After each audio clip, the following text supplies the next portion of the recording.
Ce n'est pas suffisant de citer la Bible et dire, mais quelqu'un a fait cela dans la Bible. Ce n'est même pas suffisant de dire, mais je l'ai vu, c'est écrit dans la Bible. Mais l'essentiel est, sais-tu qui tu es? Des fois, un pasteur va prêcher avec une grande agressivité et tu devrais être capable de dire, ce message ne me reflète pas.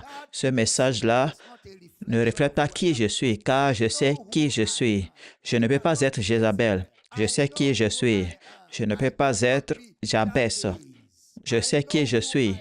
C'est dans la Bible, mais ce n'est pas une vraie représentation de qui je suis, car je sais qui je suis. Vous savez, j'étais quelque part, on nous a demandé de prier. Seigneur Délie, montre-toi. J'étais silencieux et je regardais. Tout le monde a commencé à taper les mains, secouer la tête, ainsi de suite. Dieu d'Élie, montre-toi. Où est le Dieu d'Élie? J'étais là silencieux, je les regardais, car je me connais moi-même. Je ne fais pas partie de cette dispensation. Je ne suis pas de cette catégorie de personnes qui recherchent leur Dieu qui est perdu. Moi, mon Dieu n'est pas absent. La dernière fois que j'ai vérifié, il vit en moi. Il est domicilié en moi. Je vivrai en vous. Je marcherai en vous. Je serai votre Dieu et vous serez mes fils et mes filles. Je ne pratique pas un culte à distance. Oh, gloire à Dieu. Je suis en socatizo avec Dieu, en communion. Vous ne trouverez jamais l'un sans l'autre. Je sais qui je suis.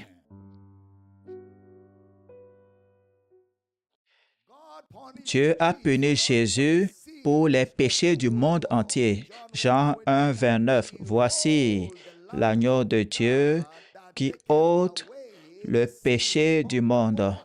Pas les péchés de l'Église, mais les péchés du monde. Jésus est mort pour ôter les péchés du monde.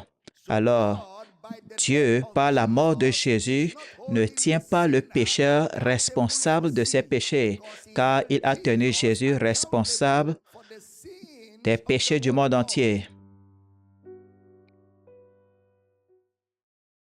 Dieu ne peut pas mentir. Nous ne disons pas que Dieu ne ment pas. Dieu ne peut pas.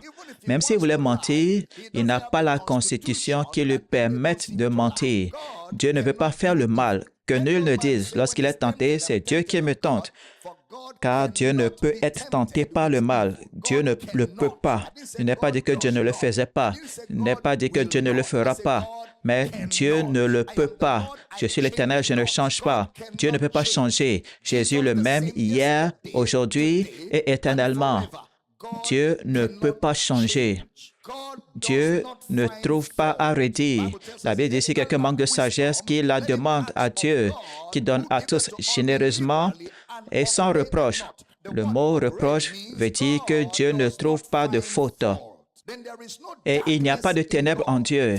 1 Jean 1, verset 5. La nouvelle que nous avons apprise de lui et que nous vous annonçons, c'est que Dieu est lumière et qu'il n'y a point en lui de ténèbres. Dieu est lumière absolue. Ceux d'entre vous qui ont un penchant pour les sciences, vous connaissez la doctrine de l'absolu ou la théorie de l'absolu, selon laquelle lorsqu'un lieu bénéficie d'une lumière absolue, il n'y a pas d'atome d'obscurité. Lorsqu'il y a l'obscurité absolue, il n'y a pas d'atome de lumière. Dieu n'est pas lumière ténèbres, non. Dieu est lumière, lumière absolue, et en lui, il n'y a point de ténèbres.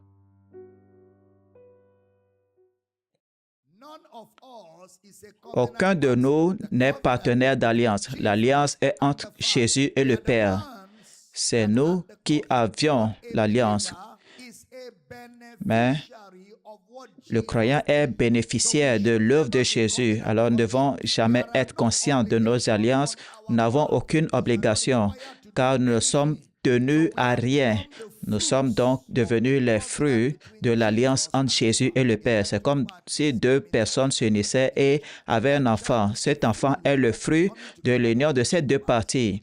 Cet enfant n'est pas d'accord. Il n'est pas venu au monde suite à un accord avec quelqu'un. Un accord a été conclu, oui, mais cet enfant n'est pas parti à cet accord. Il n'est qu'un bénéficiaire de cet accord.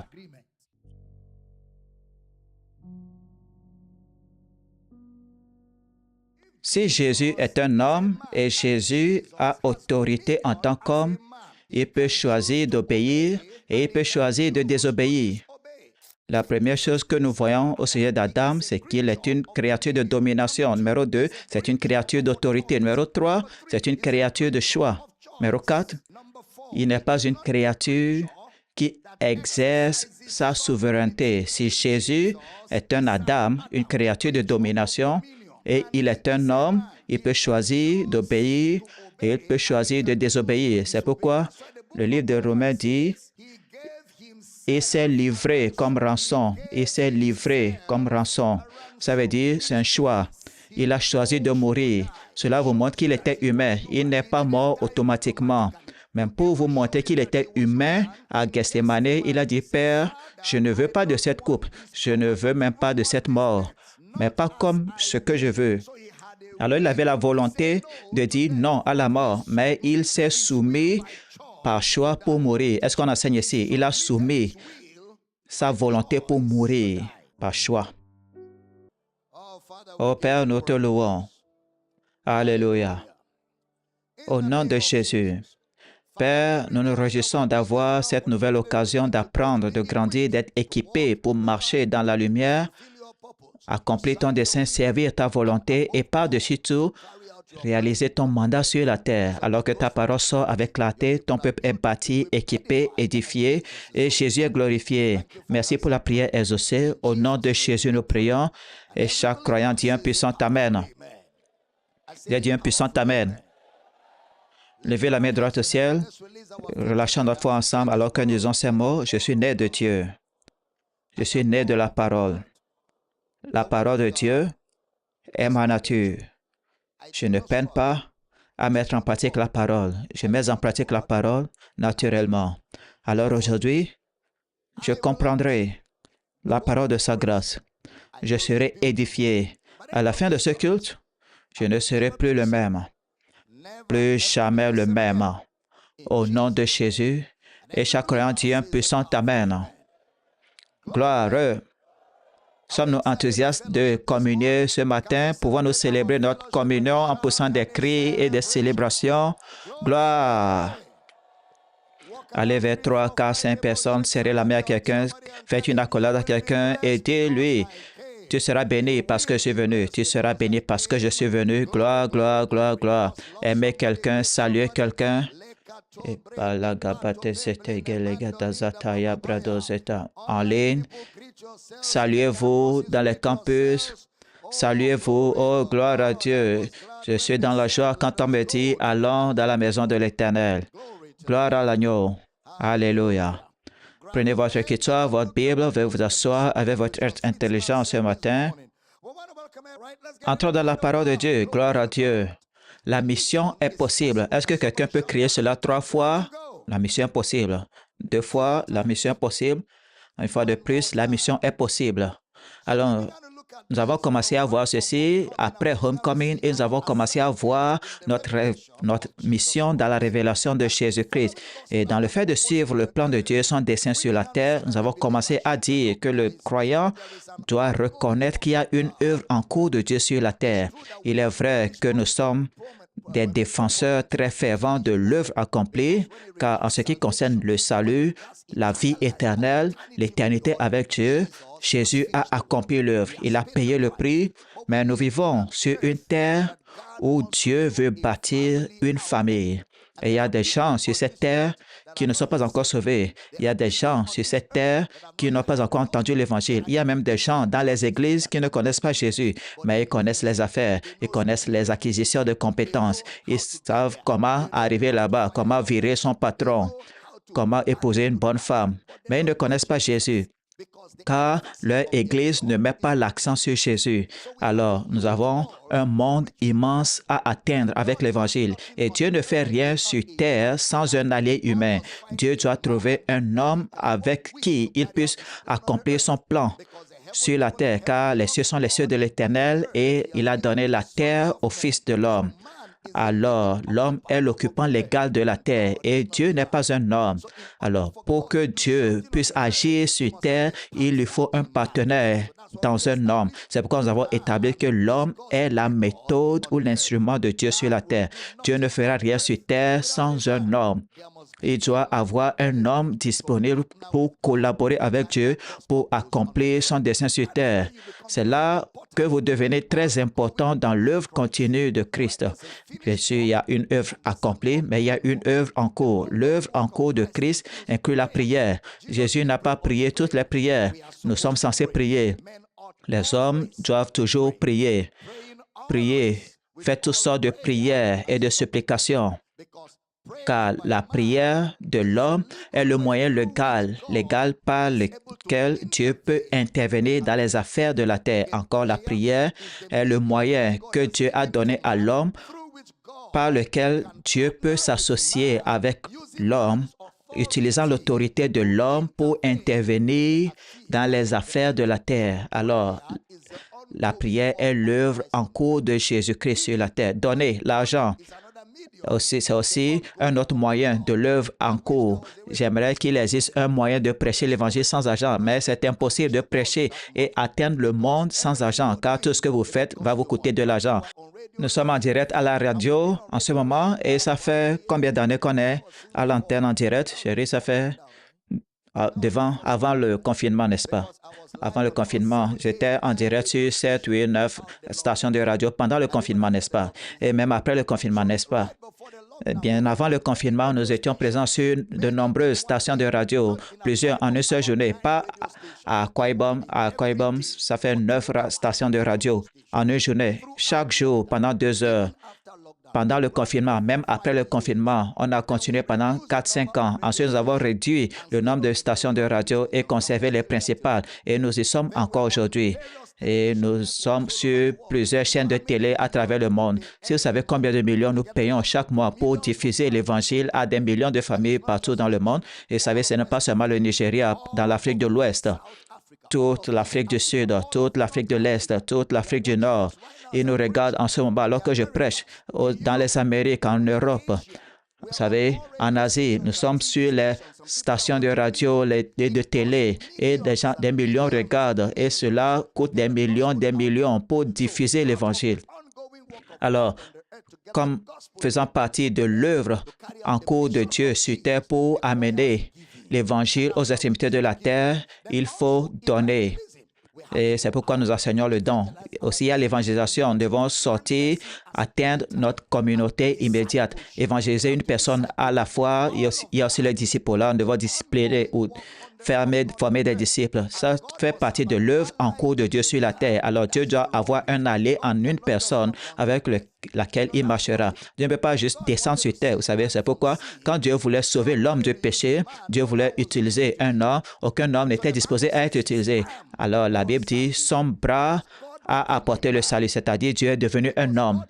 Car Dieu ne peut rien faire sur terre tant qu'un homme n'est pas disponible.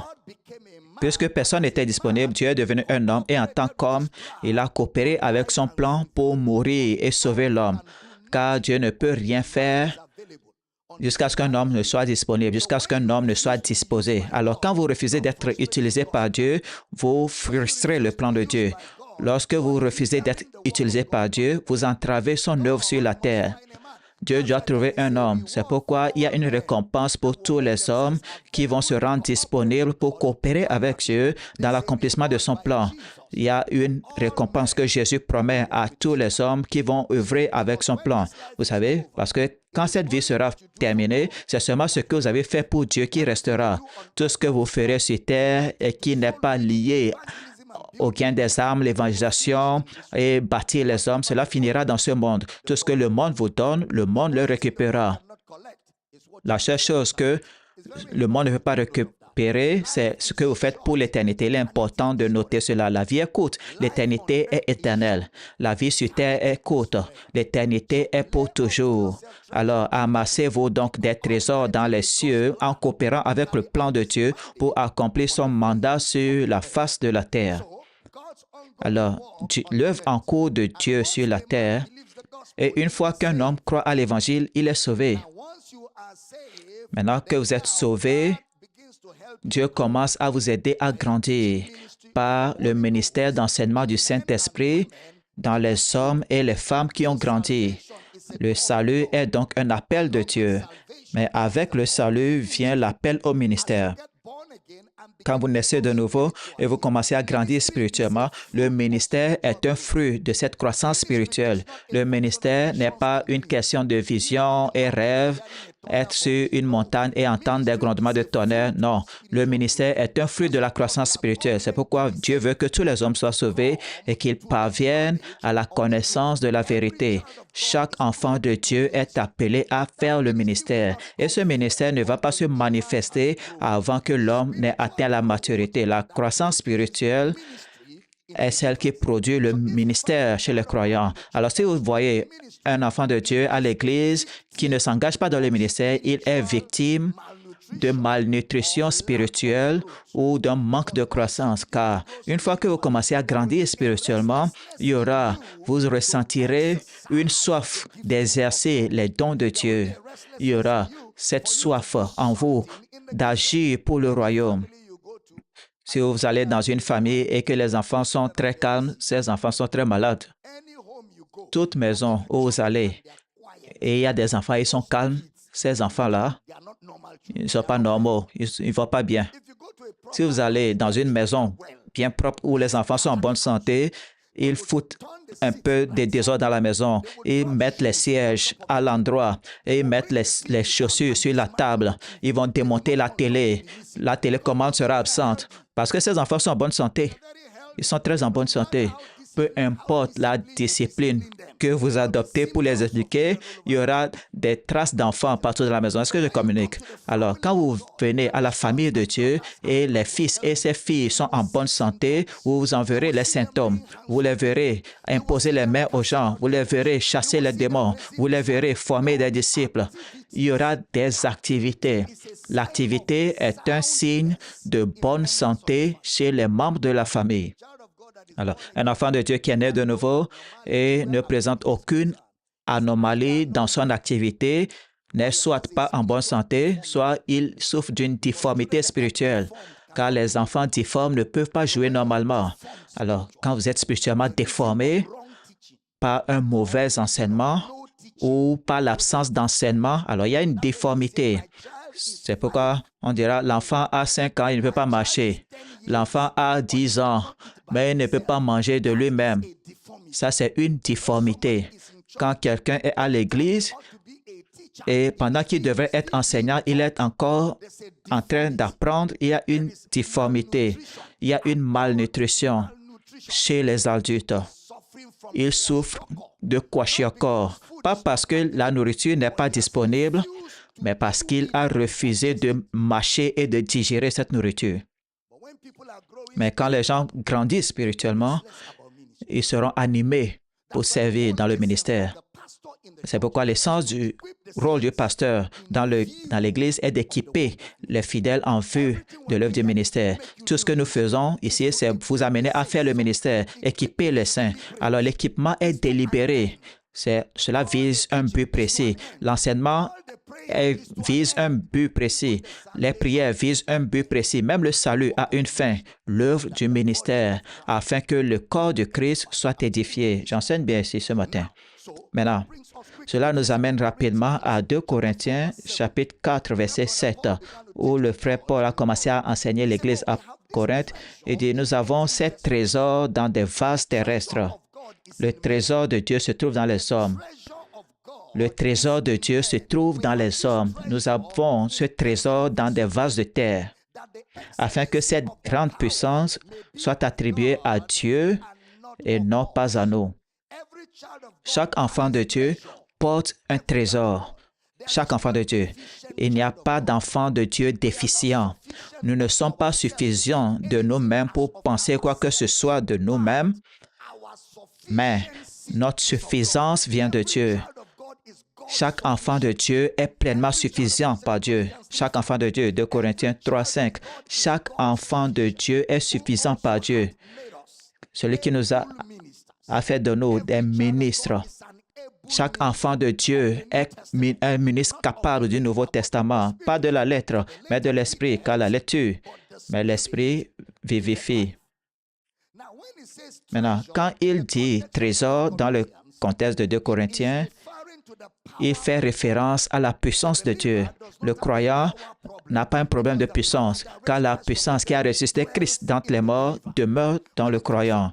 Lorsqu'il parle de trésor, il fait référence à la gloire de Dieu. Quand il parle de trésor, il fait référence à l'esprit de foi. L'esprit de foi, la gloire de Dieu, l'esprit de foi, la puissance de Dieu. Tous ces trésors résident en l'homme qui a cru à l'Évangile. L'homme qui a cru à l'Évangile est le gardien du trésor de Dieu. Nous avons donc ces trésors dans des vases de terre. Le mot, l'expression vase de terre fait référence à des corps physiques. Nous portons le trésor de Dieu dans nos corps physiques. Nos corps physiques sont les gardiens de la gloire de Dieu. Nos corps physiques sont les gardiens de la puissance de Dieu. Nos corps physiques sont des gardiens de la gloire de Dieu. Ce qui veut dire que mâle et femelle, nous possédons ce trésor dans des vases de terre. Nous avons ce trésor dans des vases de terre. Et il a continué à dire, nous sommes pressés de toute manière. Pourquoi? Parce que nous revêtons le sang et la chair. Verset 8. Nous sommes pressés de toute manière et non réduits à l'extrémité, dans la détresse et non dans le désespoir. Verset 9. Persécutés, mais non abandonnés. Abattus, mais non perdus. Ça veut dire, ce que nous portons est glorieux dans les corps humains. Donc, il y aura des hauts et des bas. Nous allons nous sentir persécutés, mais nous ne sommes pas abandonnés. On se sentira dans le désespoir. Des fois, vous vous sentez désespéré, peu importe comment vous êtes loin. Il y a des jours où vous vous réveillez, vous vous sentez juste, vous avez le moral bas, abattu, découragé, complètement déboussolé. Mais il y a des jours comme cela. Je ressens aussi la même chose. Vous ne pouvez pas être trop loin pour ne pas ressentir cela, sauf si vous n'avez pas de corps humain.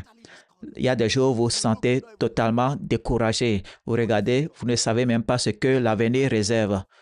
Mais vous vous rappelez ce que dit la parole de Dieu. Et alors que vous commencez à méditer la parole de Dieu, votre corps commence à répondre. Et soudainement, vous voyez une lueur d'espoir.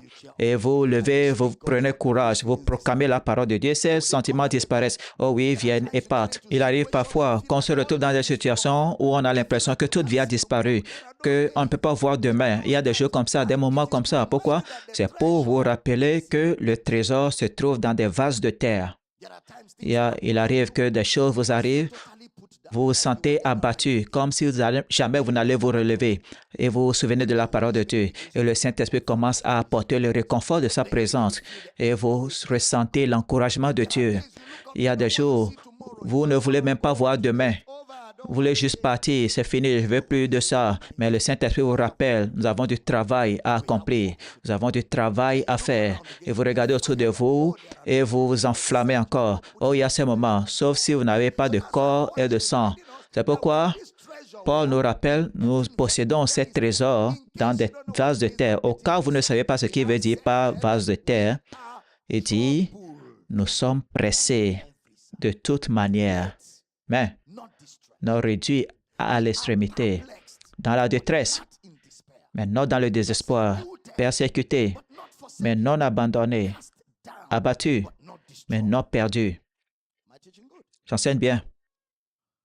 Alors, Paul prend le temps de nous montrer que les personnes troublées, perplexes, persécutées, abattues, sous-entendent que les instruments de Dieu sont des instruments humains. Nous allons connaître des faiblesses. Nous allons connaître des faiblesses comme nous le faisons dans notre vie quotidienne. C'est pourquoi Jacques dira qu'Élie était un homme de la même nature que nous. Élie, que Dieu a utilisé, était un homme avec des faiblesses, des fragilités de la vie. Tous les hommes que Dieu a utilisés sont des hommes avec des faiblesses, nous tous. Même les meilleurs d'entre nous sont des êtres humains. Même le meilleur ou les meilleurs sont des êtres humains, soumis aux mêmes passions, aux mêmes sentiments que vous avez, aux mêmes épreuves que vous traversez. Nous tous, personne n'est meilleur que l'autre. C'est la parole de Dieu qui fait la différence. Tous. la même chair, le même sang. J'enseigne bien ici. Alors, Paul prend le temps de nous montrer cela. 2 Timothée 2, 19.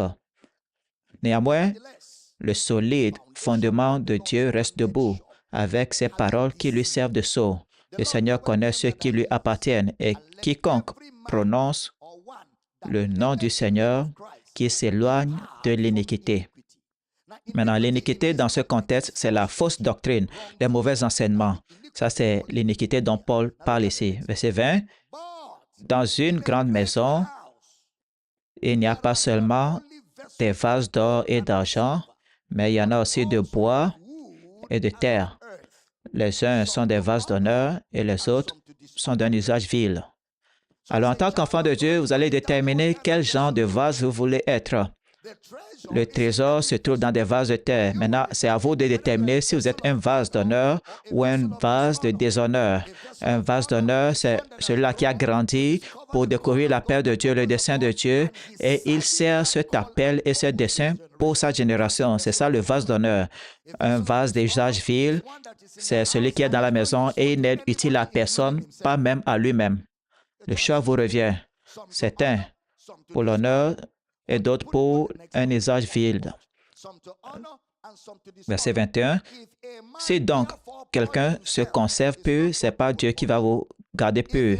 Si quelqu'un se conserve pur en s'abstenant de ces choses, des mauvais enseignements, des fausses doctrines, un manque de saine doctrine, si quelqu'un se conserve pur, il sera un vase d'honneur sanctifié.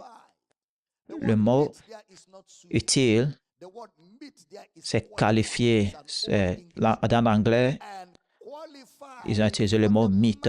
Donc, il sera utile à son maître, propre à toute bonne œuvre. Verset 22. Fuis les passions de la jeunesse. Il n'a pas dit, il faut t'éloigner de ces passions. Il n'a pas dit quoi. Il dit, fuis les passions de la jeunesse et recherche la justice, la foi, la charité, la paix, avec ceux qui invoquent le Seigneur d'un cœur pur. Alors, au premier culte, nous avons établi que ce que Dieu fait de solide avec nous se fait au niveau du cœur. Ce n'est pas dans les images, c'est dans le cœur. L'œuvre de Dieu se situe toujours dans la partie invisible de l'homme. Dieu n'est pas un homme de spectacle. Non, non. Il fait du vrai travail et la véritable œuvre de Dieu commence dans la partie invisible de l'homme. Il œuvre dans le cœur. Il dit, ils m'adorent en vain. Ils vénèrent de leurs lèvres, mais leur cœur est loin. Si Dieu ne veut pas voir ton cœur, tout le reste que tu fais n'est qu'une façade. Il dit, si je voulais des maisons, je ne vous demanderais pas, quel genre de maison avez-vous? Si je veux de la nourriture, je ne viendrai pas à vous. Vous n'avez même pas assez à manger. Mais mon fils, donne-moi ton cœur. L'œuvre de Dieu vient toujours du cœur. Parce que l'homme regarde à l'apparence extérieure, mais Dieu regarde au cœur. Dieu œuvre dans le cœur de l'homme, le cœur d'un homme. L'homme bon tire de son bon trésor de bonnes choses. Et l'homme mauvais, du mauvais trésor de son cœur, tire de mauvaises choses. Alors, c'est votre cœur qui détermine la qualité de votre vie. Votre cœur détermine la qualité de votre vie. C'est pourquoi vous gardez votre cœur par-dessus tout, car de lui proviennent les sources de la vie. De votre cœur viennent les influences, les sources de la vie. Vous savez, naturellement ou dans le naturel, les problèmes cardiaques sont des problèmes majeurs. Si le docteur dit que vous avez une maladie cardiaque, un arrêt cardiaque, ce n'est pas le moment de sourire. Non, un docteur ne peut pas vous dire que vous avez un problème de cœur et vous allez rire. Tout ce qui vous fait sourire à ce moment-là, c'est ce qui a préparé votre cercueil. Ce n'est pas une raison pour sourire. C'est pourquoi on ne pratique pas la chirurgie cardiaque n'importe où au Nigeria. Vous n'allez pas quelque part à Rouaoukba pour aller faire une chirurgie là-bas, au Rouaoukba. Est-ce qu'il y a un lieu comme ça? C'est son village, au Rouaoukba. Comment est-ce que Roi Ekpa est venu sur ce pupitre? Vous n'allez pas dans un hôpital qui est encore occupé à Umbo, où même le lit de l'hôpital a besoin d'être refait et vous reposez là-bas pour vous faire opérer à cœur ouvert. Même à Uyo, on ne fait pas ce genre de chirurgie. Même à Lagos, avant que le médecin vous prépare à une opération à cœur ouvert dans ce pays, Aso Rock serait impliqué. Je ne plaisante pas. La chirurgie à cœur ouvert n'est pas moi. Cela exige du professionnalisme. Cela requiert des experts et des machines. Des machines. Parce qu'une fois que votre cœur est ouvert, soit il est refermé ou il reste ouvert pour toujours.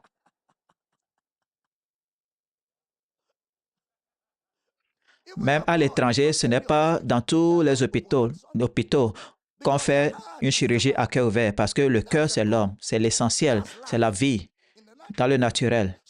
Alors, quand Dieu dit « Donne-moi ton cœur », Dieu dit « Donne-moi toi-même ».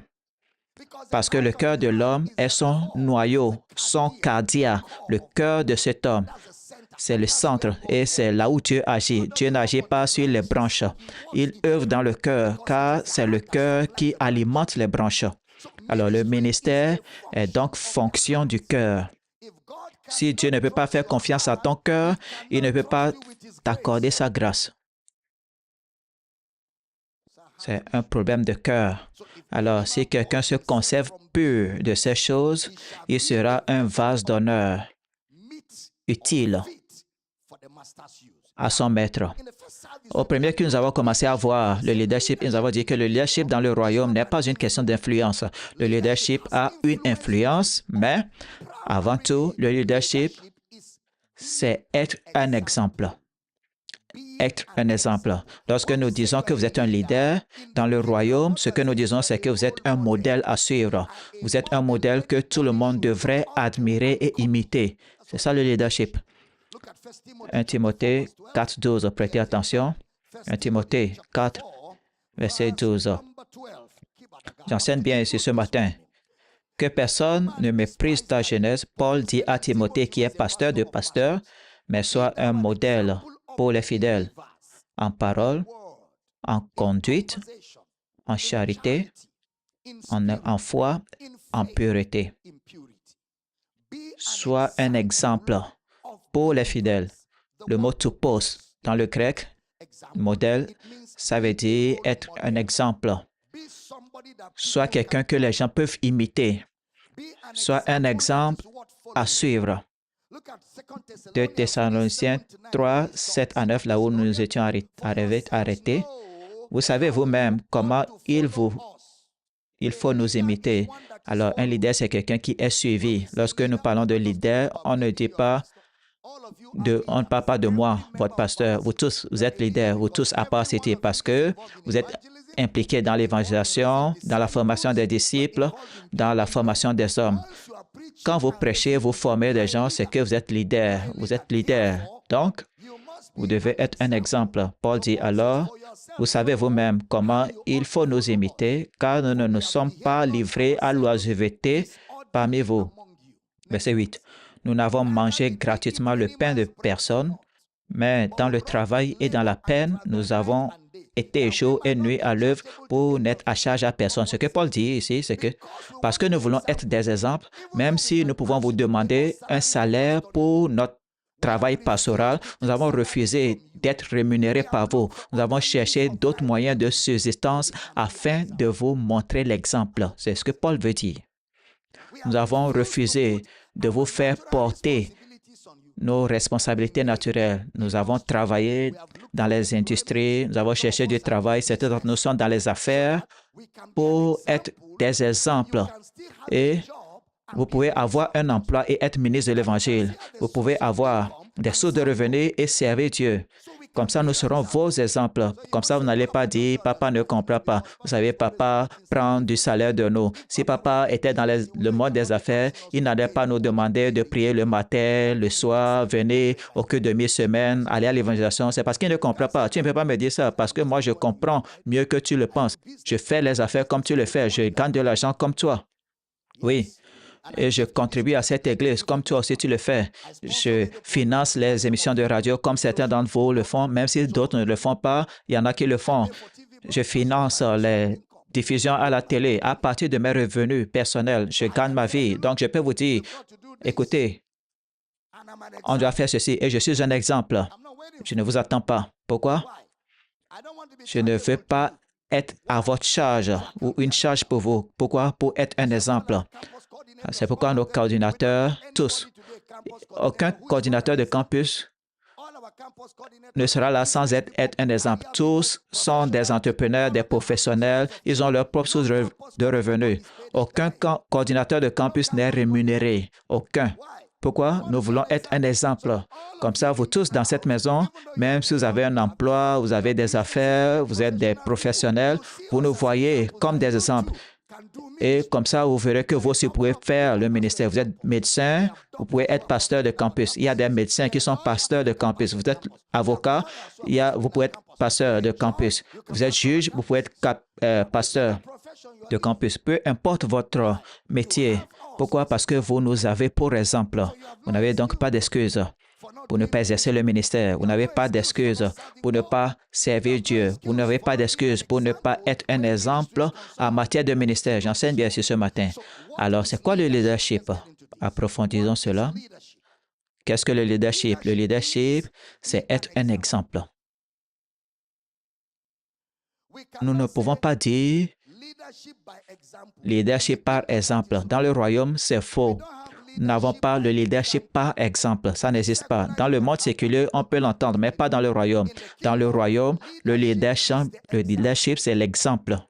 Le leadership, c'est l'exemple. Ce n'est pas leadership par exemple, non. Le leadership, c'est le seul exemple. Il n'y a pas d'autre leadership accepté au sein du corps du Christ. Le leadership, c'est l'exemple. Donc, on ne fait pas leadership par exemple. Si vous n'êtes pas un exemple, vous n'êtes pas un leader, c'est ce que nous disons. Si vous n'êtes pas quelqu'un que les gens vont admirer, vous n'êtes pas un leader, c'est ce que nous disons. Alors, ne donnez pas d'excuses pour ne pas ternir votre témoignage. Le genre de travail que vous faites, le type d'emploi, de temps que vous avez, vous êtes quelqu'un que les gens ou les autres admirent. Vous êtes quelqu'un que les autres admirent. Si vous échouez dans votre travail, dans cette fonction publique, si vous échouez dans votre travail, dans cette école où vous enseignez, si vous échouez dans votre travail, dans cette affaire où vous êtes impliqué, si vous échouez dans votre travail, dans cette profession où vous exercez, vous ne serez un exemple pour personne. Si vous vous efforcez de toutes vos forces pour ne pas avoir d'excuses, alors vous serez digne d'être suivi. Mettez tout ce que vous avez, vous serez digne d'être suivi. Les gens qui font des affaires avec moi sont très prudents, car je ne tolère pas des bêtises. Peu importe qui tu es, si tu vas faire les affaires avec moi et tu ne prêtes pas attention, je vais t'évacuer au nom de Jésus et trouver quelqu'un d'autre pour te remplacer. Peu m'importe, si tu veux, il faut te mettre en colère. Après cela, tu vas te calmer. Je n'accepte pas la médiocrité parce que tu es un enfant de Dieu. Non. Parce que tu es un enfant de Dieu, tu ne dois avoir aucune tolérance pour la médiocrité. Cherche l'excellence. J'ai compris. Je ne tolère pas cela. Ne viens pas me dire, papa, par la grâce de Dieu. Non, non, ce n'est pas par la grâce de Dieu. Le travail séculier, ce n'est pas une question de grâce de Dieu. J'ai compris. Je n'ai pas entendu. Le travail séculier, ce n'est pas une affaire de grâce de Dieu. Le travail séculier, c'est l'expertise, les compétences et le souci du détail. Point final. C'est pourquoi même les non-chrétiens réussissent, car ce n'est pas une affaire de grâce. Ce n'est pas une affaire de grâce. La grâce, c'est pour les croyants. Le travail séculier, c'est pas grâce. Si tu connais, tu connais. Combien vont me suivre à l'aéroport? Je vais prendre un avion et vous piloter par la grâce de Dieu. Nous serons tous au ciel cet après-midi. Et cette mission ne pourra pas être menée à bien, car je ne connais rien concernant l'aérodynamique. J'aime être dans les airs, mais je ne sais pas piloter un avion. Mais j'aime cela. C'est pourquoi je vole par la foi, car je ne sais pas ce qui se passe dans l'avion. Quand l'avion fait du doudou, je ne sais pas ce qui se passe à ce moment. Je crois juste en Dieu que je vais arriver.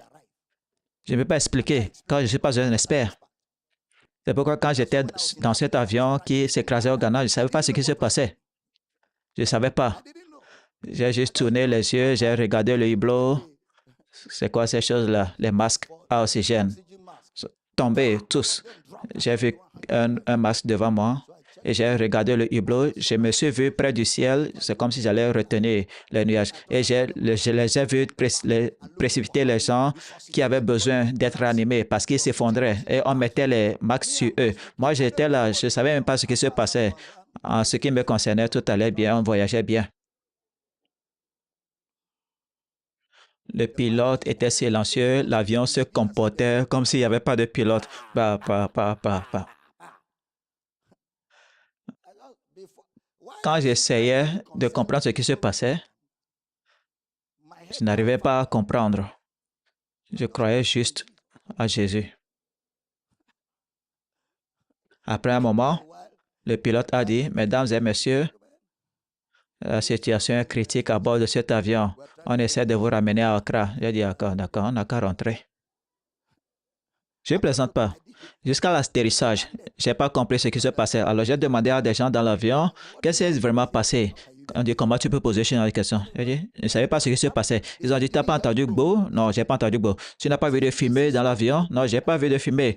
On dit, alors tu n'étais pas dans cet avion. J'ai dit, j'étais dans l'avion. Certainement, il me couvrira de ses ailes. Yapakata.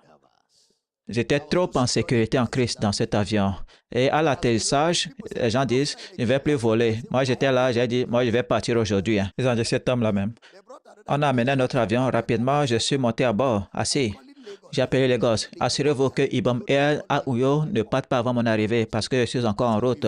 C'est comme ça qu'on a voyagé. On m'a fait sortir de l'avion, m'a installé dans notre avion. Quand je suis entré à Ibom Air, ils ont fermé la porte. On a décollé et atterri samedi soir pour que je sois à l'église dimanche. Un homme de vision ne peut pas mourir avant la vision, avant que la vision ne se réalise. Non, non. Même au milieu du naufrage, tu vas survivre car rien ne peut t'arrêter. Tu as vu là où tu vas. Je déclare, tu suivras la vision de Dieu. Alors, vous devez être un expert dans ce que vous faites. Vous êtes nettoyeur, nettoyez comme si le nettoyage était le travail du président. Ne vous contentez pas de la médiocrité, soyez un exemple. Vous êtes le patron d'un bureau, assurez-vous d'embaucher le meilleur personnel pour produire les meilleurs résultats pour ce bureau et consacrez-vous à la diligence. Le christianisme n'est pas une excuse pour la médiocrité ou des plus démunis. Non. L'Église doit être à l'avant-garde de toute forme de civilisation et d'excellence car nous avons la pensée de Christ. Nous avons l'esprit d'excellence en nous. Que quelqu'un dise, j'ai entendu. Tu dois être un exemple. Tu dois exceller dans ton travail. Quel est ton témoignage? En tant qu'enfant de Dieu, quel exemple donnes-tu? Vous ne pouvez pas vivre une vie dissolue et prêcher avec audace. Non. Vous ne pouvez pas vous battre avec les voisins et les évangéliser. Vous ne pouvez pas battre les gens de votre cour et vous allez dire après, asseyez-vous, on va partager la parole de Dieu. Comment? Vous ne pouvez pas verser un seau d'eau sur votre voisin et dire, demain, je vais te prêcher l'évangile. Comment? C'est pourquoi des gens ne peuvent pas prêcher dans leur quartier. Quand on dit évangélisation, ils vivent au carrefour du Tam Junction et ils s'en vont à Waniba Road. Pourquoi? Tout le monde a Itam sait que celui-ci, c'est un fauteur de troubles. Alors, on ne peut pas prêcher là-bas. Ça ne devrait pas être notre témoignage. Dis, j'ai entendu. Je n'ai pas entendu. Dis, j'ai entendu. Ces croyants que vous critiquez sont pourtant ceux à qui vous prêchez. Alors, faites attention à votre comportement avec eux, car vous pouvez être un obstacle majeur à leur salut. Vous devez toujours vous souvenir de cela. Si vous trichez, laissez tomber, car vous le faites pour l'Évangile et il y aura une récompense. Il y aura une récompense. C'est mieux que se battre salement et tout gâcher. Et vous ne pouvez même pas être là-bas pour prêcher. Écoutez bien, si vous êtes dans une communauté et à cause de votre mauvais caractère, tout le monde dans cette communauté rejette votre prédication, votre être dans cette communauté n'est plus la volonté de Dieu. votre présence là-bas n'est plus la volonté de Dieu, car vous ne pouvez pas accomplir la volonté de Dieu là-bas. Alors, dès que les gens vous résistent dans une communauté, il est temps de partir. Juste préparez vos affaires, quittez ce travail, allez dans une autre communauté où vous n'allez pas polluer l'air. Parce que ici, là, vous avez déjà pété un peu partout, partout. Vous avez tué les gens avec une mauvaise odeur. Alors, prenez vos affaires. Allez là où vous n'avez pas encore pété. Et ne pétez pas. Tenez-le, docteur Gabriel, que quelqu'un le retienne, qui ne tombe pas sous l'onction. La puissance coule dans la direction de docteur Gabriel. Vous avez pollué l'environnement. Et une odeur très nauséabonde qui ne se décide pas rapidement, comme si cela était collé aux gens. Plus on pousse cela, plus ça sent. Des mouches mortes font que l'onction de l'apothicaire apporte une mauvaise odeur, de mauvais caractère, des défauts de caractère vont vous faire sentir. Vous avez la grâce de Dieu dans votre vie, mais ça, c'est une grâce malodorante. Parce que quand la grâce se mêle à un mauvais caractère, cela apporte une mauvaise odeur. Certains sont très bavards. Vous parlez, même Dieu va dire, quand est-ce que cela est arrivé? Je suis surpris.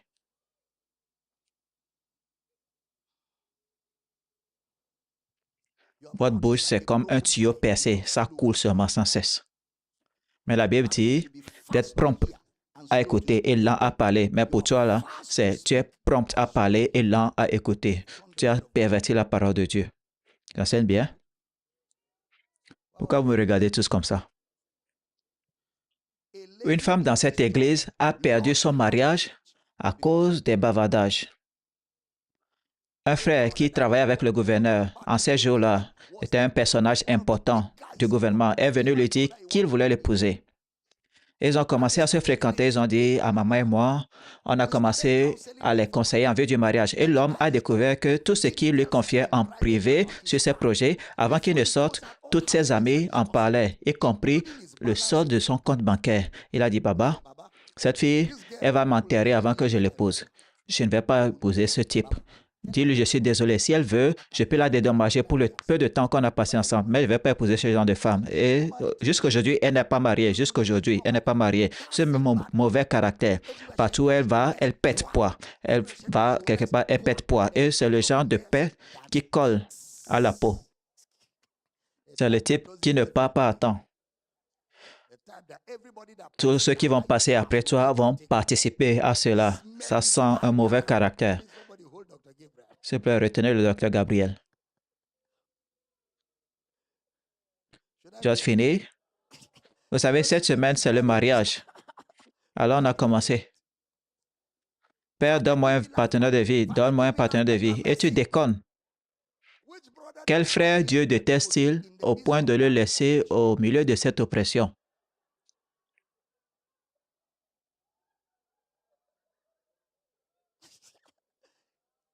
Celui qui veut des amis doit se montrer amical. Celle qui veut un mari doit se rendre digne d'être mariée. C'est une parole de connaissance, plus une parole de sagesse. Le meilleur habit qu'un être humain puisse porter, c'est le caractère. Le caractère. C'est appelé le fruit de l'esprit. Nous l'avons. Nous n'avons pas à le chercher. Nous l'avons en Christ. L'amour, la joie, la paix, la douceur, l'humilité, la patience, l'endurance, la patience. Nous l'avons en Christ. Nous avons ces capacités. Les croyants ne possèdent pas cela, mais développent cela par l'entraînement. Mais en Christ, nous l'avons à la fois comme grâce et comme entraînement. La patience, l'endurance, la tolérance. Nous l'avons en Christ. C'est dans notre ADN. J'enseigne bien. Alors, Dieu veut que nous soyons un exemple. Le mot tupos. Vous verrez cela dans Acte 7, 44. Acte 7, 44. Acte 7, 44.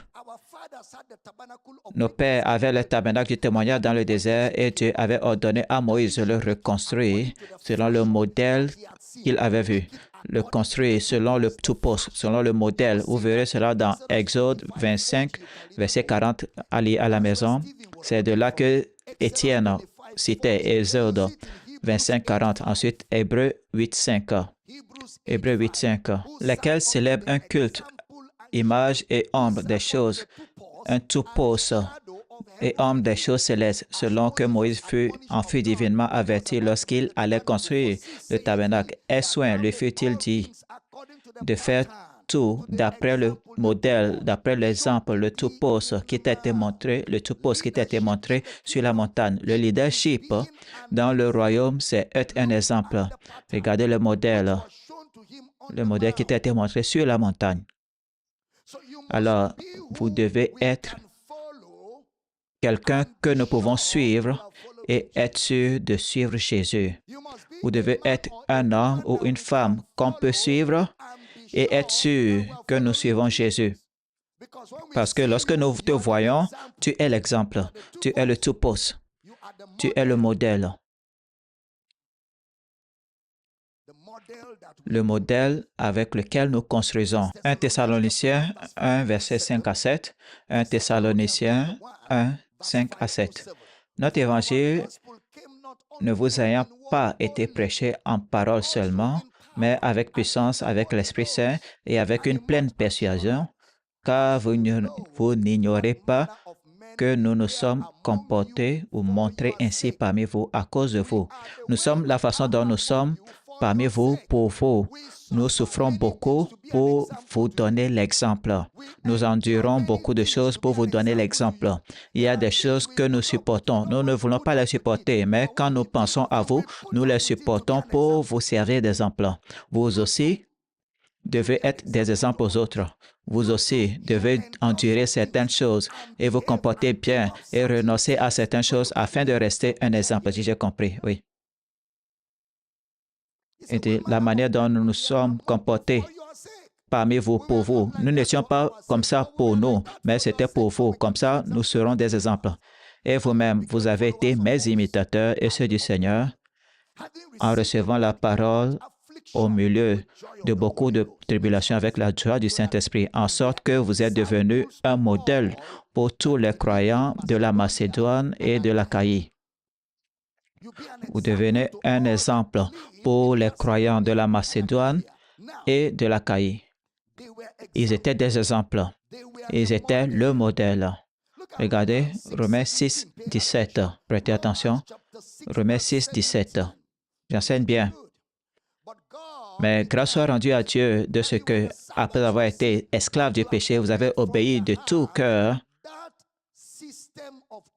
à la doctrine, ce système de vérité qui vous a été transmise. Paul a utilisé la forme de doctrine comme étant l'exemple d'enseignement. L'exemple d'enseignement. Ce qui veut dire donc, après avoir quitté le pupitre, après avoir cessé de prêcher, après avoir fini l'évangélisation, j'ai la responsabilité d'être l'exemple. J'ai la responsabilité d'être le modèle. J'ai la responsabilité d'être le modèle. Après avoir prêché aux gens, j'ai la responsabilité de mettre en pratique ce que je viens de prêcher. Parce que prêcher, ce n'est pas seulement parler. Prêcher, c'est aussi transmettre votre vie aux gens. Regardez Matthieu 5, 16. Que votre lumière luise ainsi devant les hommes, afin qu'ils voient vos bonnes œuvres et qu'ils glorifient votre Père qui est dans les cieux. Que votre lumière luise. Des choses essentielles concernant la croissance spirituelle, notez, si vous ne grandissez pas, vous ne serez pas l'exemple. Si vous ne grandissez pas spirituellement, vous ne pourrez jamais être l'exemple. Vous serez plein d'égoïsme. Vous allez penser à moi seulement. Vous n'allez même pas vous soucier de ce que pensent les autres. Vous allez vivre n'importe comment, sans vous soucier des autres. Vous allez vous comporter n'importe comment parce que vous ne grandissez pas. Quand vous commencez à grandir spirituellement, l'image que les autres ont de vous, la façon dont les gens vous perçoivent, ce qu'ils pensent de vous, commencera à avoir de l'importance. Cela deviendra crucial parce que ces mêmes personnes, ce sont les gens vers lesquels vous serez envoyés. Alors, leur perception de vous influencera la façon dont ils vous entendront. Oh oui, oui, le ministère, c'est les gens. Lorsque les gens vous rejettent, autant mourir parce que vous ne serez plus d'aucune utilité. Le ministère est centré sur les personnes. Vous devez être donc circonspect dans votre façon de vivre, dans votre façon d'agir et organiser votre vie. Faites attention à votre parole, vos actes, là où vous êtes. Vous êtes l'exemple. Alors, si vous ne grandissez pas, vous ne serez pas l'exemple. Pour être un exemple pour les autres, vous devez grandir spirituellement. Comment grandir spirituellement?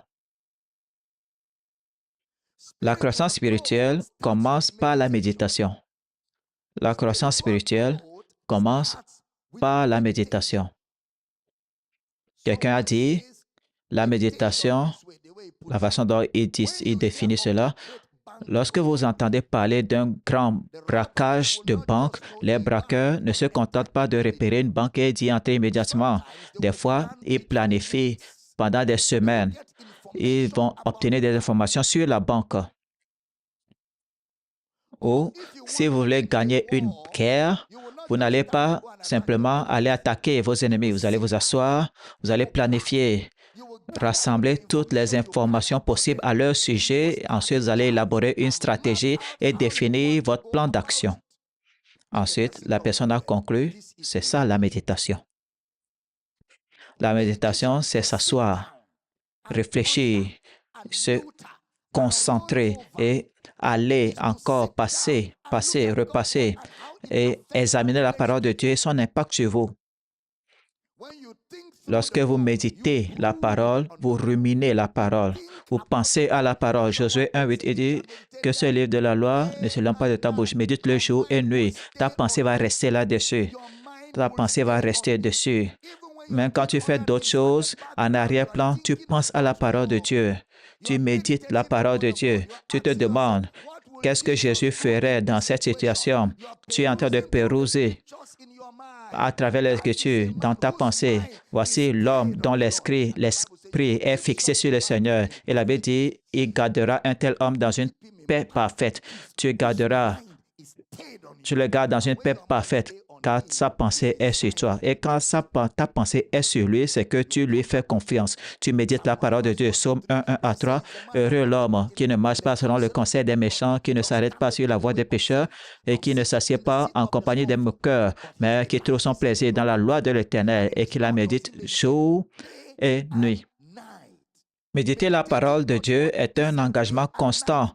Jour et nuit. Ce n'est pas quelque chose de ponctuel. Vous méditez la parole de Dieu jour et nuit, jour et nuit, jour et nuit. Et Dieu merci, dans ce ministère, nous avons rendu à disposition beaucoup de ressources. Vous pouvez vous asseoir avec les enseignements de ce ministère 24/24 chaque jour et ne pas finir le programme en 10 ans. Il y a beaucoup de travail, donc vous n'avez pas d'excuses. Vous avez votre téléphone, vos appareils, pas besoin d'avoir un lecteur de cassette ou un lecteur de CD. Pas besoin d'une prise pour brancher cela. Votre téléphone dans votre main peut devenir votre allié. Vous jouez cela tout le temps, vous mettez les écouteurs, vous essayez, vous vaquez à d'autres occupations, vous écoutez la parole, vous méditez, vous êtes toujours inspiré. Je m'écoute tout le temps. Des fois, maman va dire, ta voix est partout, tais-toi. C'est suffisant, j'en ai assez attendu, c'est bon. Laisse-moi me reposer un peu. Je la regarde un peu, j'éteins cela. Après quelques minutes, je reprends et dis, Je dis, d'accord, j'ai oublié, pardon. Pourquoi? Ce n'est pas parce que c'est moi qui ai prêché. C'est parce que ce que j'entends là-bas me donne la vie. Je suis édifié. Quelqu'un dit, mais c'est toi qui as prêché. Ça n'importe pas que ce soit moi ou pas. Ce qui m'importe, c'est le contenu. Je suis béni. Quelqu'un dit, ce que tu prêches te bénit. Un prédicateur dont le message ne le bénit pas, ne bénira personne d'autre. Alors, si tu as honte de t'entendre toi-même, ne prêche à personne. Ne prêche à personne. Ça veut dire ce que tu déverses là, toi-même, tu ne peux pas supporter cela. Moi, je m'écoute tout le temps. Quand le culte finit, Tous mes gens le savent. Il faut leur poser la question. Quand je quitte le culte, je rejoue ce message parce que j'aime ce qui est sorti. Je veux me nourrir encore de cela. Je joue encore et encore. À la maison, j'ai fini déjà. Je joue le deuxième culte. Maman le sait. Je vais m'allonger dans le salon, mettre le culte et écouter m'endormir parce que la plupart des dimanches, je dors après le culte. Après m'être endormi, je me réveille, je retourne au premier culte, au deuxième culte. Avant la fin de dimanche, je me suis écouté 3, 4 fois. Lundi, je m'écoute encore. Maman dit, ah, tu t'écoutes encore? Oui, je dis, oui, je suis encore béni. Je vais écouter jusqu'au prochain culte. Pourquoi? Parce que ce que je vous enseigne, moi-même, je m'en nourris. Si ça ne peut pas me bénir, je ne m'attends pas à ce que cela vous bénisse. Mais la façon dont ça me bénit, je sais que même Satan, s'il s'humilie, il sera béni. Siolada, Siolada, Siolada, Siolada. Est-ce que vous savez ce que je mets comme investissement, le travail que je fournis pour venir avec 1 heure d'enseignement? C'est ma vie que je mets dedans, pas seulement mon temps, ma vie tout entière. C'est pourquoi quand je vous enseigne, les gens m'écoutent à différents endroits et leur vie est transformée. Ils n'ont pas besoin de me rencontrer physiquement car ce n'est pas moi, c'est la parole et l'esprit réunis qui transforment les vies. J'ai entendu. Quelqu'un m'a dit, quand je ne peux pas dormir, je juste ton message. Après quelques minutes, la paix va m'envahir, je vais m'endormir. Quelques minutes, la paix va juste m'envahir, je vais dormir. Tu n'as pas besoin de somnifères. Prends mon message. Ça n'a pas d'effet secondaire. Mon message n'a pas d'effet secondaire, mais les somnifères ont des effets secondaires. Il faut juste mettre le volume, tamiser le volume. Suis-moi quand j'enseigne et c'est parti. J'entendrai ce qui me dira, car ce qui me dira sera la paix. Reste avec la parole. N'écoute pas la parole de Dieu à la légère. Tu as la révélation profonde de Dieu. Tu as la saine doctrine à ta disposition. Tu ne vas pas échouer au nom de Jésus. Que quelqu'un dise jour et nuit. Vous devez constamment méditer sur la parole de Dieu. Si vous voulez être un leader, un exemple, vous devez méditer la parole de Dieu. Pensez-y régulièrement. Vous commencez à tourner autour des faits, des détails. Ce n'est pas suffisant d'être présent quand c'est enseigné, mais commencez à penser, à mettre en pratique cela et en faire votre vie. Vous commencez à parcourir les faits, les détails. Vous tirez des leçons de cet enseignement. Vous vous identifiez au message. Écoutez bien, tout message dont vous ne pouvez pas vous souvenir, vous ne pouvez pas l'appliquer. Tout message dont vous ne pouvez pas vous souvenir. Alors, il faut donc l'entendre suffisamment pour bien s'en souvenir et pouvoir l'appliquer. Et tout message que vous ne pouvez pas appliquer ne vous sera d'aucune utilité. Mais on ne peut pas appliquer si on ne s'en souvient pas. J'enseigne bien. Ne permettez pas à ceux qui m'écoutent de loin de venir un jugement pour vous à Will Power City. Parce que des gens ne sont pas Ouyo, mais m'écoutent beaucoup plus que vous qui êtes là assis devant moi. Il y en a qui s'assoient avec un message 8 heures. Vous avez vu ce docteur qui est venu, ce docteur avec ce petit garçon, cet homme de Dieu, vous avez entendu ce qu'il a dit. Il dit, j'ai plus de 300 messages. 300 de tes messages. Et dans mon bloc opératoire, pendant que l'opération se déroule, c'est ton message qui est écouté. Tout docteur, tout chirurgien sait que ce jour-là de l'opération, ils vont entendre le docteur Damina tout au long de l'intervention. Nous augmentons le volume. Nous remplissons le lieu de l'atmosphère de la parole de Dieu pendant l'opération. Nous jouons cela jour et nuit. Nous dormons avec le message qui joue. Nous nous réveillons avec le message. Il y a des femmes qui font leur tâche ménagère matinale avec le message. Quand le message passe, elles font la vaisselle, elles font le ménage. Elles ne peuvent pas avoir des sauts d'humeur. Tu ne peux pas m'écouter et avoir des sauts d'humeur. Tu vas t'emballer 1 minute, tu ris 1 minute, tu t'emballes 1 minute et ainsi de suite. Et tu ne peux pas m'écouter en tant que femme et prendre des disputes et aller trouver ton mari avec. Si tu n'étais pas au premier culte, tu ne vas pas comprendre cette blague-là. Non. La parole de Dieu va apaiser tes émotions, va équilibrer. Comment on appelle cela? Il y a un mot qu'on l'appelle. Quelque chose, déséquilibre. La parole de Dieu va équilibrer tes hormones. Tes hormones vont se stabiliser. Stable. Chaque fois que tes hormones font tant, tant, tant, tant, tant, tant, tant, tant, tant, tant. Vous connaissez le diagramme tant, tant, tant, tant, tant, tant, tant, tant. Un peu de temps, ça va pas, et puis tant. Prends le message et joue-le. La chose va faire tant. J'ai gardé ta parole dans mon cœur afin de ne pas pécher contre toi. Avec quoi le jeune homme purifiera-t-il sa voie en prenant garde à ta parole? Ta parole est une lampe à mes pieds et une lumière sur mon sentier. Que la parole de Christ habite abondamment en vous, en toute sagesse. Que quelqu'un que j'ai entendu. Jérémie dit, j'ai trouvé ta parole, je l'ai mangée et elle a fait la joie et l'allégresse de mon cœur ou de mon âme. Asseyez-vous avec la parole. Asseyez-vous avec la parole. Commencez votre journée avec la parole. Traversez la journée avec la parole. Terminez la journée avec la parole. Nagez dans la parole de Dieu, car la parole gouverne le monde. Numéro 2, apprenez à déclarer la parole de Dieu. Déclarez la parole de Dieu à vous-même plus que vous ne prêchez aux autres. Parlez à vous-même, parlez à vous-même, parlez à vous-même.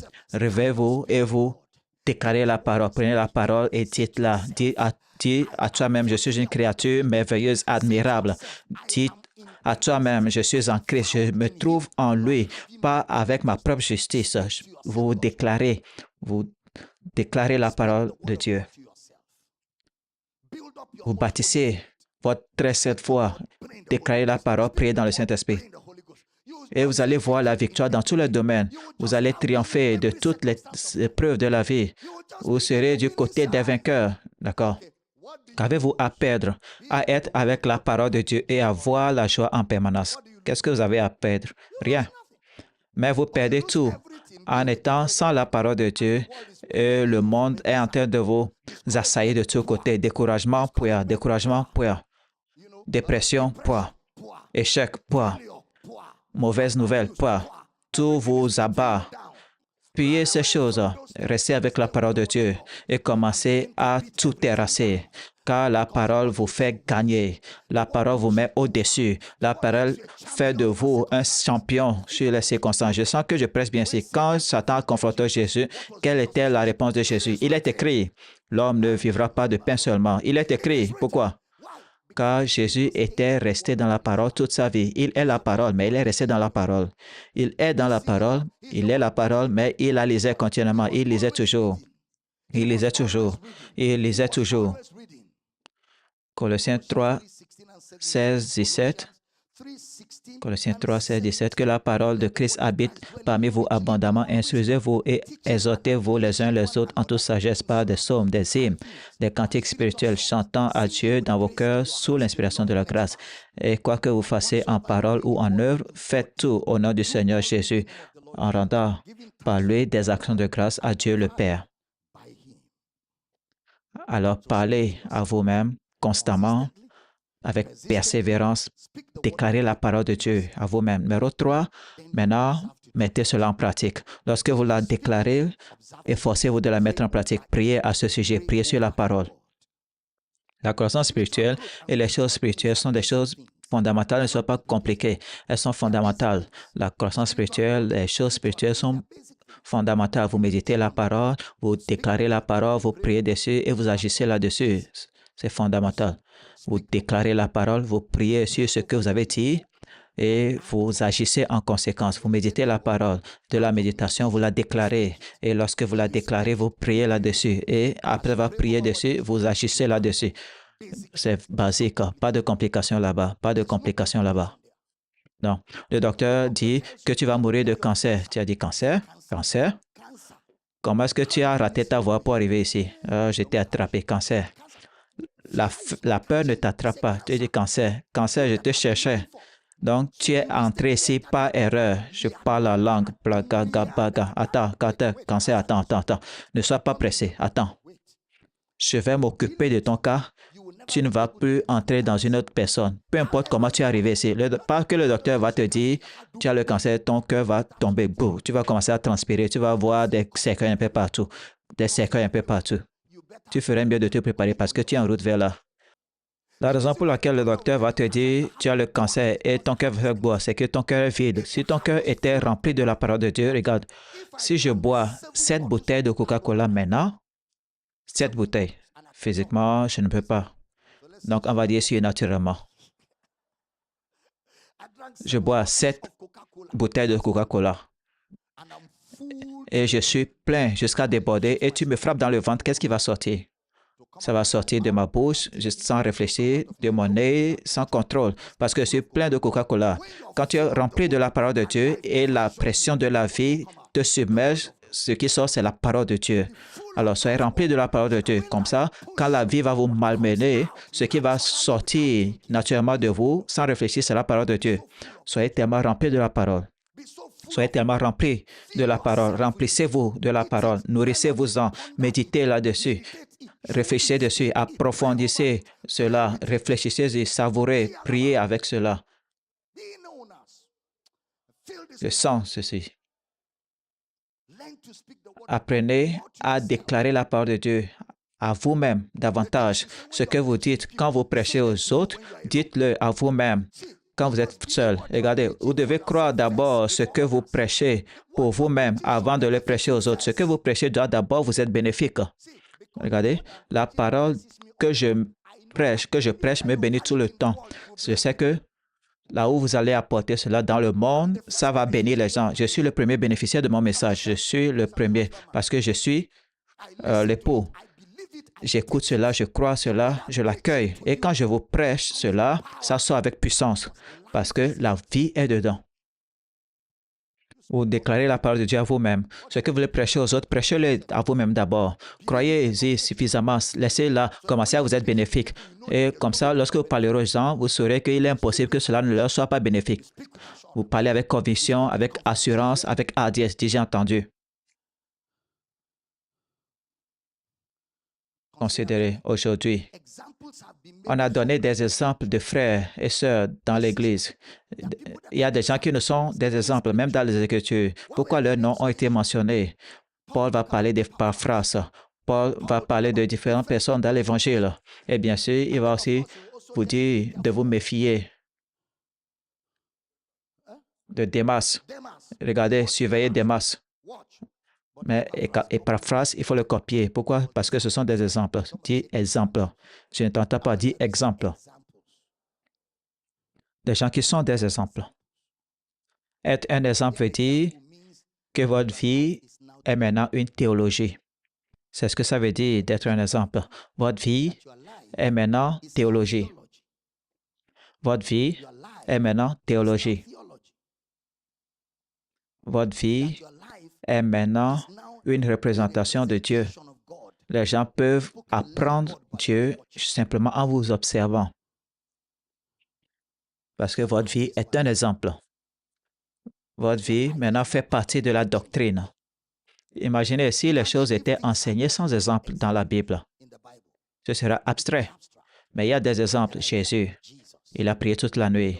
Il a prêché toute la journée. Il a souffert. Et pourtant, il n'a pas insulté. Ça, ce sont des exemples. Il a été tenté en toutes choses, mais sans péché. Regardez Paul. Regardez Pierre. Tous sont des exemples. Et ils nous sont mentionnés pour que nous les voyions. Nous mentionnons des gens et les noms des personnes parce que leur vie maintenant fait partie de la théologie. Ce sont des exemples. Quand votre vie est un exemple, vous faites partie de la théologie. Les exemples touchent facilement les gens. Et l'exemple, c'est la personne dont nous pouvons prêcher la parole et mentionner le nom. Alors, la question est, êtes-vous ce genre de leader? Donc, on peut appeler le nom avec assurance et demander à ce qu'on vous copie. Vous voyez ce frère-là, suivez-le. Même si vous ne voyez pas la voix, il faut juste le suivre. Êtes-vous ce genre d'exemple? Parce que si vous êtes un retardataire et les gens vous suivent, ils deviendront tous des retardataires. Si vous ne priez pas et les gens vous suivent, même le peu de prière qu'ils ont s'éteindra. Vous allez reproduire selon votre espèce. Vous allez reproduire selon votre espèce. Alors, travaillez sur vous-même afin d'être fier de ce que vous reproduisez. Comme ça, vous n'aurez pas honte de vos disciples qui s'enfuient au moment de la prière parce que le maître lui-même s'enfuyait toujours. Soyez un exemple que les gens vont suivre et être en sécurité. Pouvons-nous utiliser votre vie comme modèle? Nous devons être capables de voir votre vie dans les paroles que nous disons. Vous devez être l'exemple. Votre vie fait partie maintenant de la théologie lorsque vous devenez un exemple.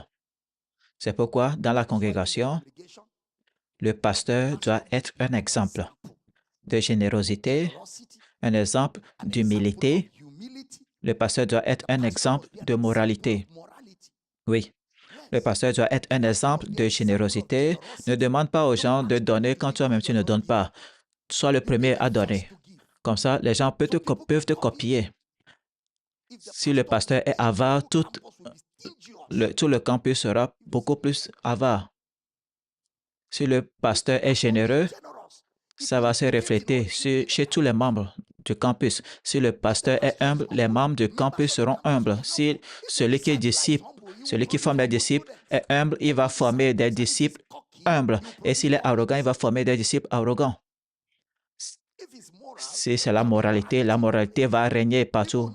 Les gens ne vont pas se comporter n'importe comment, se marier, divorcer n'importe comment parce que le pasteur lui-même il est imprévisible. Les gens ne vont pas se marier, divorcer un peu n'importe comment parce que même le papa ne peut pas garder son propre mariage. Si le papa ne peut pas, qui sommes-nous? Qui sommes-nous? Au moins, c'est juste 3 épouses que j'ai. Seulement 3. Ça doit atteindre 7 avant de crier au scandale. C'est juste 3. Papa a déjà renvoyé une. Il aura 2 bientôt. Pour moi, là, c'est 3. C'est juste d'une seule femme que j'ai dépassé papa. Et les enfants doivent être meilleurs que leur père. Regardez-moi ça. Alors, quel que soit l'exemple que vous donnez, il sera reproduit par ceux qui vous suivent. C'est pour cela que nous endurons certaines choses pour rester un exemple. J'ai entendu. Ça, c'est le joug du leadership. C'est quoi? C'est le joug du leadership. Un homme de Dieu est venu ici et sa femme brûlait toujours les matelas dans la maison. Je ne sais pas pourquoi elle aime les matelas. L'homme dit, je suis fatigué de changer les matelas. Chaque fois que j'en achète un pour notre chambre, avant de revenir du travail, elle a brûlé cela aux cendres. Je suis fatigué de changer les matelas. Ma femme n'est pas normale. Elle est folle. J'ai dit, tu es sérieux? Il dit oui, mais je dois supporter cela parce que je suis pasteur. J'endure. Mais homme de Dieu, je souffre vraiment. J'ai dit, désolé, j'ai prié pour lui. Il est venu de Goja, complètement brisé. J'ai prié pour lui. J'ai dit, amène ta femme à l'hôpital. Elle a refusé d'aller à l'hôpital. Elle dit qu'il n'y a rien qui va avec elle. Mais elle brûle toujours les matelas. Et quand tu vas jeûner, dis, cet esprit-là qui brûle les matelas, quitte ma maison. Je ne plaisante pas. Pourquoi est-ce qu'elle aime brûler les matelas? Ça, c'est du gaspillage financier. Pourquoi est-ce qu'elle aime les matelas? Je voulais lui dire, n'achète plus le matelas, il faut acheter du bois. Mets du bois sur le lit. Vous deux, couchez-vous là-dessus. Le bois est mieux que le matelas. On va voir si elle va brûler le bois aussi. Nous endurons toutes choses pour être un exemple. Dis à ton voisin, je veux être un bon représentant de Jésus. Alors je supporte les choses, j'endure les choses, même de la part des frères, afin d'être un exemple. Des fois, c'est votre droit, mais vous y renoncez pour rester un exemple. Soyez un exemple pour les fidèles. Sois un modèle pour les fidèles. J'enseigne bien. Sois un modèle pour les fidèles. Dans les choses que nous prêchons, soyez un exemple pour les fidèles. Nous avons ce trésor dans les vases de terre, afin que l'excellence soit de Dieu, non de nous. Notre trésor se trouve dans des vases de terre. Dans le ministère, il y a des temps où nous sommes incompris et insultés. Nous acceptons l'insulte par la foi. Quand je vois les pasteurs arrêter ceux qui parlent contre eux, je ris. S'ils étaient à ma place, ils allaient verrouiller, enfermer tout le Nigeria. Mais nous prenons cela avec fair play. Et des fois, ce qu'ils disent, ça nous transperce comme un couteau. Tcha, tcha, tcha, tcha. Vous voyez des petits garçons qui ne peuvent même pas se moucher, vous insulter. Et vous pouvez les prendre et les faire disparaître au poste de police. Vous les regardez, vous vous souvenez de qui vous êtes. Vous prenez les blessures, vous permettez à Jésus de les guérir et vous continuez d'avancer. Nous traversons des choses, mais nous ne laissons pas nous changer. Nous changeons ces choses. Nous traversons des choses. Les gens nous comprennent mal. Ils prennent nos messages, les déforment et nous font dire ce que nous n'avons pas dit. Nous pouvons les arrêter pour cela, mais nous les laissons faire. Et finalement, ces gens viendront et deviendront des disciples. Imaginez si on les avait enfermés. Nous portons des choses, nous souffrons des choses dans le ministère à cause de l'Évangile. J'ai entendu. Je ne t'entends pas. Dis à ton voisin, je continuerai d'être un exemple pour l'Évangile. Je vais renoncer à certains droits pour l'Évangile. Car si les gens ne peuvent plus m'entendre, ma vie sur terre n'a aucun sens. Je dois être un exemple. Amen. Béni, mettez aussi vos pieds, on va rentrer. Quel culte! Dis, je suis en train d'être équipé pour l'œuvre du ministère. Dis à ton voisin, homme de Dieu. N'appelle pas une sœur homme de Dieu. Comme ça, tu vas bien rentrer chez toi en toute sérénité cet après-midi. Bien sûr, les sœurs aussi sont des hommes de Dieu. Ne sont-elles pas des hommes de Dieu? Il n'y a ni homme ni femme. Dis à ton voisin, homme de Dieu. Pour le ministère, nous supportons certaines choses. Nous endurons des choses. Nous persévérons. Nous négligeons certaines choses afin de continuer à être des exemples de moralité, de générosité, d'humilité et être des exemples pour l'Évangile. Je n'ai pas entendu un bon Amen. Est-ce que vous êtes bénis? Père, merci pour ce culte. La connaissance révélée continue de grandir. Les instructions arrivent, les corrections se produisent. Nous grandissons chaque jour pour devenir les témoins et les ambassadeurs que ce monde attend. Alors je déclare que toute personne, tous ceux qui m'entendent, à cause de cette correction, progressent. Nous vous servons dans le ministère et nous te servons jusqu'aux extrémités de la terre. Merci pour tous ceux qui m'entendent, ceux qui ont agi de manière inhabituelle de par le passé ont désormais une correction. Le passé est révolu, l'avenir est glorieux. Là où il y a eu des erreurs, merci parce que le passé est révolu, l'avenir est glorieux au nom de Jésus. Merci Seigneur, car aujourd'hui, ensemble, nous faisons avancer ton royaume et nous nous réjouissons que la moisson arrive en différentes quantités. Au nom de Jésus, nous prions et chacun dit un puissant Amen en ordre de finalité. Allez-y, célébrez la parole de Dieu dans cette maison. Est-ce que ça, c'est une célébration de la parole de Dieu ou quoi? Gloire à Dieu. Dis à ton voisin, tu es un vase de Dieu, un vase d'honneur. Tu es un vase honorable, qualifié pour l'usage du Maître. Dis à ton voisin, ministre compétent, voilà qui tu es. Ensemble, par la capacité de Christ, nous faisons briller la lumière au milieu des ténèbres. Gloire à Dieu. Gloire à Dieu. Gloire à Dieu. Récupérez votre offrande d'honneur alors que nous adorons Jésus dans ce culte. Vous voulez donner, soutenir ce que nous faisons dans cette maison. Vous avez les comptes dont les détails sont affichés à l'écran pour vos dons.